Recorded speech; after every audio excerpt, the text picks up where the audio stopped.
Everyone has a story to tell. It's my mission to tell it. Unscripted, unedited. We are on the record. Hi, everyone. I'm Sarina Fazan, a journalist, host of On the Record. And today is Wednesday, of course, my absolute favorite day of the week because we're going unscripted, unedited, and again, ready to go on the record. And I love it, love it, love it when people suggest having people on the show, and that's what's happening today. So I would like to introduce my guest, Linda Olson with Tampa Bay Wave, Jim Eddy with Scion Analytics. This show is a business spotlight show, and I have to say, guys, we get a lot of traction on our business shows because I feel that this community is so excited right now, right? Yes. I mean, it's awesome. Yeah. Who doesn't want to live in Tampa? Oh my gosh. All right, so enough with my happiness, but I'm typically very happy, usually all the time. But Linda, ladies first. So we're going to start with Linda. Please tell us about Tampa Bay Wave and what your company's about. Sure. Well, Tampa Bay Wave, we are a nonprofit with a mission to help entrepreneurs take their innovative ideas and use them to transform them into real-world solutions and scalable businesses. And when they do that, they actually can fuel important social and economic changes right here in our community and communities everywhere. We run a number of programs where we really help these entrepreneurs get the help they need to build their businesses so they can grow and thrive right here in Tampa Bay. All right, so many more questions on that in just a moment. But Jim Eddy, let's turn to you in Scion Analytics. What is your company about and where is it based? Scion Analytics is based in Tampa, and we were born in government contracting. We have a platform that uses AI and natural language processing that can literally read documents, break them down, distribute work to a large team, recompile all the results, and then help craft a response to government proposals so that a government contractor can win business. And that's where the company was born. But now we're beginning to expand into the commercial sector and use our platform in different ways. You know, and I have to say that, like, all of this is so above my pay grade. Like, I'd be like, oh my gosh, how am I going to figure that out? But let me ask you guys this, as we delve deeper into the conversation. Recently, Forbes Magazine, named Tampa as #1 in emerging tech cities. Tom Wallace, in fact, the managing partner of Florida Funders, was on the show last week on a Father's Influence podcast. His company was mentioned in this article. How significant is that? Oh, when you have the outside world finally starting to recognize what we know we've always had, I think it's a game changer. You're seeing not just that Forbes article, but we have companies that are starting to relocate here. We have a large investment group that just announced that they're relocating here. 10 years ago, we were talking about the brain drain from the region, and now it is a net inflow of talent, capital, and other resources to help grow our innovation economy here. And Jim, you've actually had to hire more people, correct? Yes, we've hired 24 people in the past year, and it's a challenge because the Tampa Bay area is very hot right now. I can see the difference because I've worked in the Tampa Bay tech community for decades, and it is totally different now. We are getting seen by the outside world as a top tech hub. Of course, Linda and organizations like hers have been laying groundwork for years. And also with our organization, we're beginning to mesh the government and defense world in the Tampa Bay area with the commercial, which hasn't happened before. So do you feel that this adds more pressure on this, or is it just more excitement to get the right people? Because Jim, when you just talked about it's difficult sometimes to fill some of these positions, why is it? And you both can please weigh in on this. Why is it? Is it because we need to get the talent in town? I know there's been a lot of talk about this, and yes, I am opening this up. I mean, people have talked about, like, maybe it's harder to get people to come into work because of some of the benefits we've seen during this unprecedented time. So I would love to get your perspective. Is it part of it because of that, or is it also trying to find the right talent? I haven't seen, you're talking about the distributed workforce where people like to work from home. I haven't really seen that have a negative impact on technology businesses. typically they tend to be a little bit more flexible. I see a lot more of that impact on more traditional businesses, retail, hospitality, things like that. I mean, I've known companies for years that have been growing here and have distributed workforces all along. So I think it's great, but it's even better when the talent's here. What I think we're seeing, in addition to an influx of talent, and hopefully we continue to get more, but when, you know, they always say if you can't see it, you can't be it. You know, we're talking about growing the technology talent here in our hometown. So when the kids and other people in our own community can see that there are tech companies here, there's tech jobs, there's opportunities, I think that's going to help a lot of folks either think about retooling some of their skill sets or maybe help some of these kids get more excited about pursuing careers, whether it's STEM or entrepreneurship or something else. You know, you bring up a really good point when Linda, you talked about that maybe we're seeing that impact more in the hospitality, retail. Believe me, I hear it all the time in that industry. So Jim, do you agree with that? Like, it's not really tech that is... Yes, I agree with what she said, and it's really been a long-term pattern in the Tampa Bay area and beyond of tech companies going a little bit more to distributed workforce. I think the pandemic kind of accelerated it, and some are coming back, but many are not. We have kind of a blend of it at Scion Analytics, and we're having to adapt to that. We're a high-growth organization, so it is important that our teammates be with each other so that we learn each other up front and get to know how each other works, because that's important. You know, we have a lot of college kids, right, that are in school. It's so much more competitive now, even getting into the college that you want to get into. It is crazy. So for the younger population that might be interested in this type of career, what would both of you say? What do they need to focus on? Well, the thing with technology businesses is while they do need technologists at the heart of their business, they also need folks in marketing. They need folks that can handle, you know, accounting and finance too. So, you know, if somebody is a student, if they don't feel like they're super technically inclined, it doesn't mean that they don't have a career opportunity in front of them in the technology space here. So, you know. That's an excellent point. I mean, on my team, we have 2 teams of developers, but we have testers, business analysts, project managers, a sales and marketing team, a tech support team that helps our customers out with training and support. And so, yeah, you don't have to write code to be in technology. So let me ask you guys, you know, we talked about the younger population, but say the population, you know, like our age or younger, or what is the best way to look for a job? Well, I don't know if I'm qualified to talk about job finding and placement. And I know that's a really broad question, but I'm asking just from like because both of you are in such wonderful, amazing positions that you both so well deserve.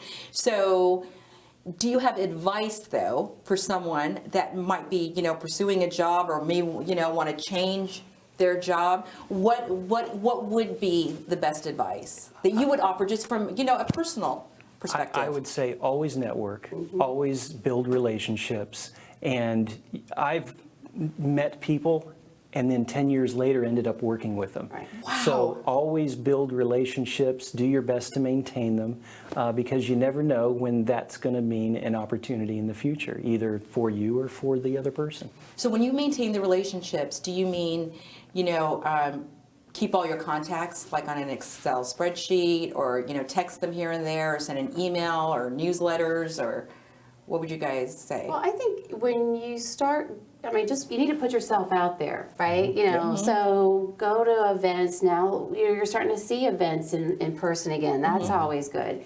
But it's always about, to me, relationship building and not just having a list.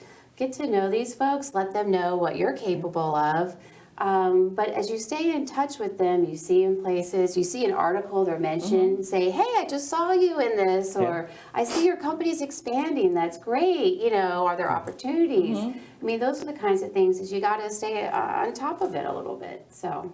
And, you know, and Jim, please. Well, I got my current role based on a relationship. I wasn't even looking for a new role. So it happened by accident. Happened pretty much by accident. Okay, so what happened? Tell us, share. Well, I have a friend who's in investment banking, and they were working on an acquisition deal, and they asked me to come in to help them on some due diligence with the technology of the acquisition. And so I was in there analyzing the platform, and while I was doing that, the person who was looking at buying the company just started talking with me and heard my analysis and everything. And basically within hours, they offered me the job as CEO once they acquired the company. Isn't that amazing? That's awesome. And what an inspiring story. All right, Linda, now that Jim's shared, you've got to share too. Like, how did you end up in your position? Well, in my case with Tampa Bay Wave, I actually started the organization. Yes. She did, but what inspired you to start it? You know? Well, I was going to say, when you talk about jobs, I mean, sometimes it's also creating your own job. I mean, that's the beauty of entrepreneurship is, you know, if you see a problem worth solving, and maybe some of them can turn into a nice business, some can turn into big scalable businesses, you know. In my case, I'm a Tampa Bay native, born and raised in St. Petersburg. And I found myself up in Boston and New York in my early career working for those things they called .coms back then. Oh, yeah. So, you know, but I got really familiar with the venture capital aspect of tech companies and things like that. Fast forward, I found myself back here in '06, mostly for family reasons, and thought like, oh, I'll just look for one of these tech companies in Tampa. And man, there was hard to find that many here. I really never set out with a personal goal of I want to be an entrepreneur and build some big breakout company. I didn't have dreams of being the next Mark Zuckerberg or anything like that. But I had an idea one day. I had an idea, and I had known enough to go like, maybe there is a little bit of some legs to this idea. Started socializing it, and before you know it, I had a lot of support, and we were trying to build this. But what I was realizing as I was trying to build this, I didn't expect Tampa Bay to have the same tech startup community that maybe I was familiar with in Boston, right? But I kept finding people say, you know, what you're doing might be too big for Tampa. You're going to need this venture capital or somebody to fund this, and we don't have a lot of investors here. And I'm like, well, but I'm here now, and I don't really intend to go back up north, and so we're going to do it here anyways. But then as I started finding other entrepreneurs, I mean, I had to turn over a few rocks and stones to find other people doing what I was doing at the time. But we started finding out that all of our challenges and issues were the same. And then I'm like, oh, so the issue isn't me and my startup. The issue is something bigger. And so how do we address this? You know, at first I thought, well, I started a meetup group, you know, for my peers, for us to get together. We were comparing notes and sharing tips and ideas, and it was great.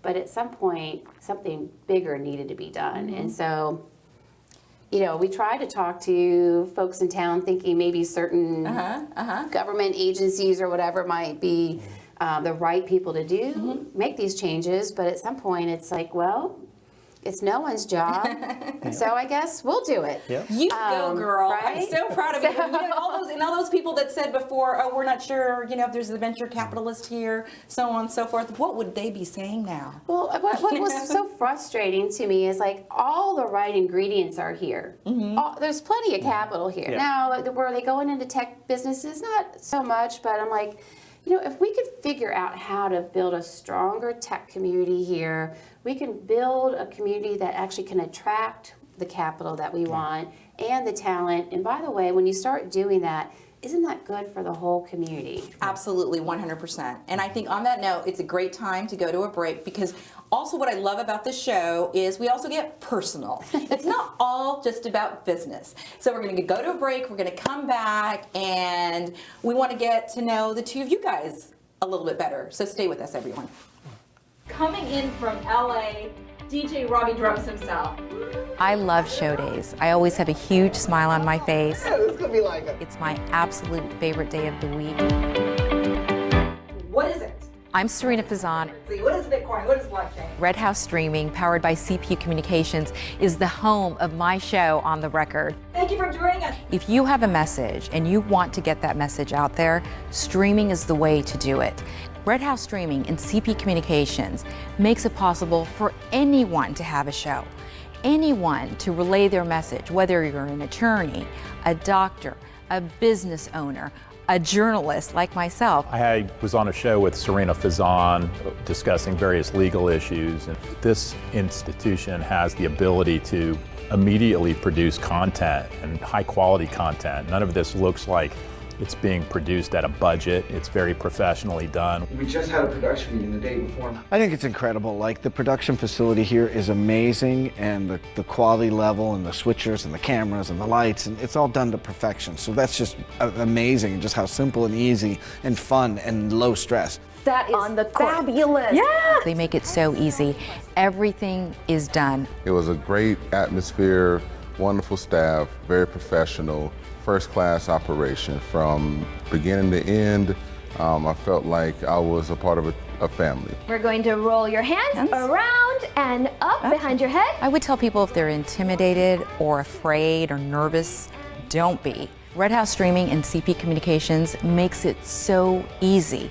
Anybody can fulfill their dream of having a show if you want to. Oh my gosh, I think, ooh, can you do that again? Dream it, shoot it, stream it. They have made my dream come true for sure.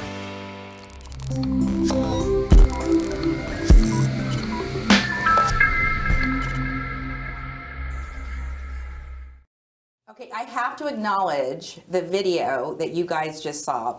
Beth Weber, who you met here, she's a senior producer for CP and the head of my digital.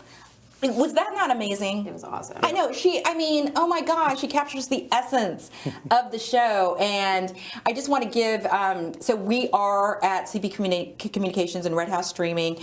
This new set, I just feel is so amazing. It brings me back to my roots, right, of television for so long. I'm here with Linda Olson, Tampa Bay Wave, Jim Eddy, Scion Analytics. So appreciate you both being here today. And you know, as I said, I love to get personal as well. And we're talking about the tech industry and how much it's booming in Tampa. So yesterday, what an honoring, I was so honored and so flattered to be named to the advisory board for Visit Tampa Bay, because I'm also the host of their show, Unlocking Tampa Bay. And just looking at some of these numbers, right, of how much Tampa is growing. Why do you think, and I'm so proud of it because I've lived here for 20 years now, why do you think Tampa is emerging the way it's emerging as it is? Well, I think Tampa has always had a lot of good things going for it, but the outside world didn't know. And it also took a few things growing and coming together, such as building an infrastructure of the tech community like Linda has, and then the community being able to retain the talent in the city and retaining the investors and having people stay home as opposed to going to other tech hubs with their capital and talent. Well, now they're staying home, and that's been important. How about you, Linda? What do you think?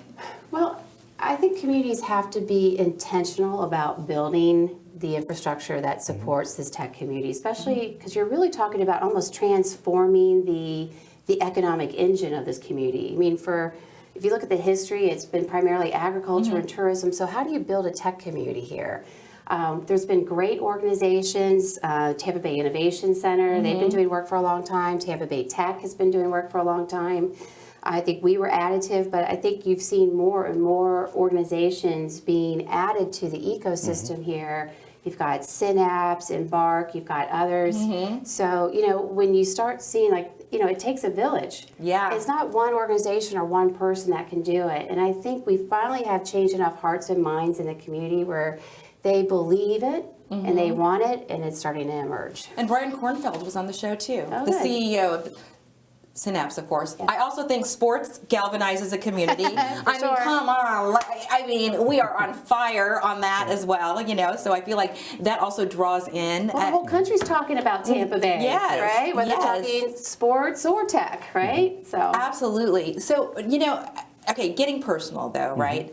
CEO, founder, what gave you that, and let's start with Jim this time, Linda. Sure. Jim, what gave you that drive, and what advice would you give to people?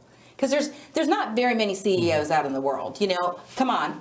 Modesty aside, Well, you know, what drove you? Well, in my career, I started off in software development, and when you're in software development, you're always learning. You're always expanding yourself, and I did that for 12 years, and I got to a point to where at that point, I wanted to work into management, and so once I got into management, I began to think the same way with that type of role. How can I expand my role? So I was always looking to expand my responsibilities and my abilities, and it just grew over time. That's wonderful. And Linda, I want to talk to you just from the mother's perspective, right? So with my career, there were many, many moments. I worked evenings, you know, I anchored an evening newscast. I would work sometimes covering hurricanes. I wouldn't be home. I have a 14-year-old daughter, Sammy, who I talk about all the time. She would struggle with that at times and would say to me, oh my gosh, you know, work is more important than me. I bring this up to you because you have two little girls, right? A 6 and an 8-year-old. Yes. So from the mom's perspective, how do you deal with that? Well, you know, it was interesting. They get exposed to it. I bring them into the office once in a while. But I've been trying not to make them feel like I'm trying to push them into anything I do. I want them to figure out what's right for them. At the same time, though, they are getting exposure to seeing a woman, their mom, who's running a business, right? And it was so cute. One day I was walking my kids to school in the morning, which I used to do, and my oldest daughter says to me, so, because she had just been at my office, she goes, so who's your boss? I'm like, where did that come from, right? She's like, who is your boss? And I'm like, well, actually, I'm the boss. Like, there is no other boss above me.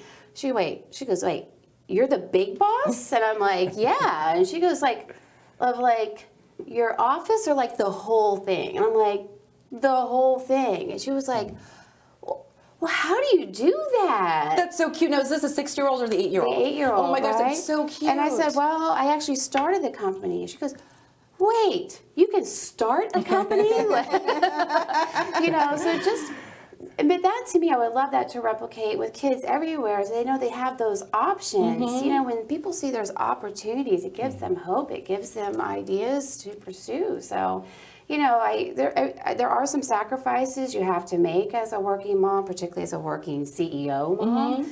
But at the same time, I think there's other very influential and intangible benefits that my daughters are getting out of it too. The lessons, right? And Jim, I don't mean to say that men don't give the same lessons to their kids, because you have a 29-year-old, did you say, and a 26-year-old? Yes. A boy and a girl. Right. And please tell us what they do, because, okay, I'm not proud, but go ahead. Well, my son Jordan, he's a land use lawyer here in the Tampa area, and my daughter Morgan is an investment banker in New York City. Amazing. And my son is very passionate about land use. When we were growing up, we would do family vacations, and we would just go to a city, and we would land, and he would walk us around that city as if he'd been there before. Wow. He would study it and show us all of the intricate designs of the city, what works and what doesn't. So he's doing exactly what he's passionate about. And my daughter got exposed a little bit to what I was doing in the tech community, you know, growing companies and so on. And but she's really into numbers, and so she got into finance and investment banking, and so now she works for a private equity group up in New York City, working on acquisitions of tech companies. Awesome. You know, isn't it amazing, honestly, like sometimes I feel like we don't even realize the impact that we have, not just, you know, on our children, but children in general, or people we meet, the examples that we can set that really, I feel, build the future of America. Yes. 100%, right? You know, it's interesting. We are running one of our 90-day accelerator programs right now. It's called Tech Women Rising. It's 15 women-led companies based here in Florida. They're all tech-enabled. It's really cool. And I think all of them are doing incredible things, but one of them is actually, for the first time ever, we have a 14-year-old CEO. A 14-year-old CEO? We need to get her on the record. Oh my Yes, gosh. you do.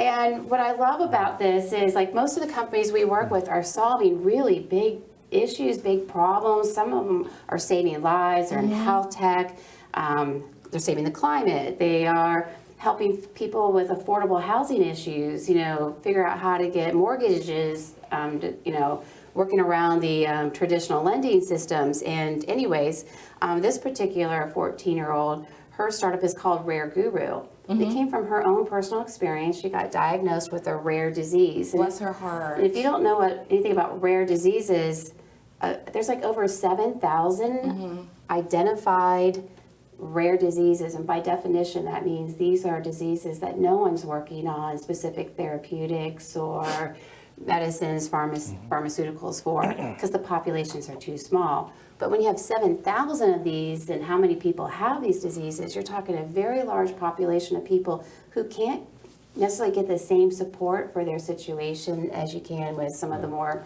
larger, or recognizable, or so more established she took diseases. it on her own because it was so frustrating to her, if not devastating at times, not to have the right information. She worked to put together this platform, and this platform actually can solve or serve as an important knowledge sharing tool for people with rare diseases. What is her name? Claire Barrow. Claire Barrow. Yes. Sweet little Claire Barrow.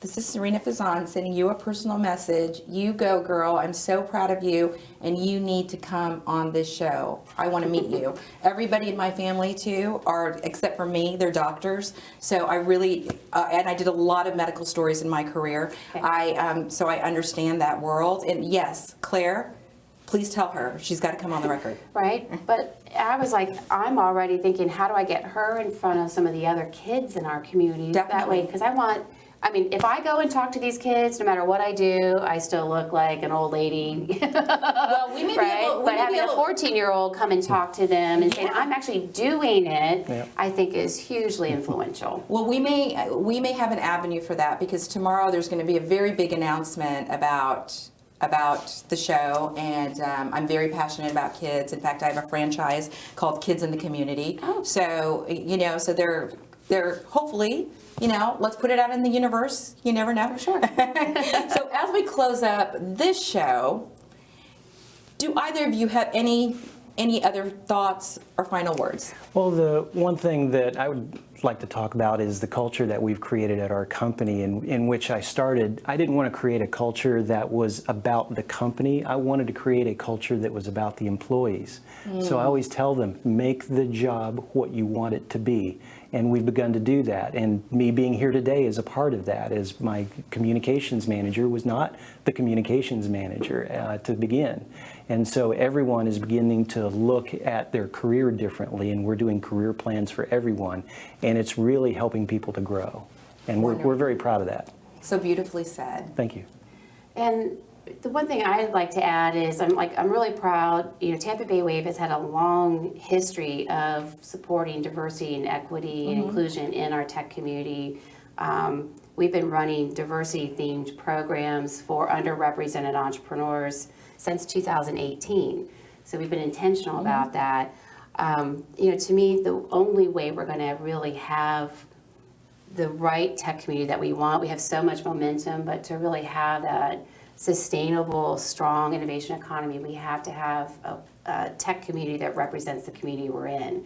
So we want to figure out how to continue to build bridges and pathways and remove barriers so that anyone who has a transformational idea has the resources they need to not only turn it into a real-world solution, but also potentially build a really fun, scalable business that's good for the community too.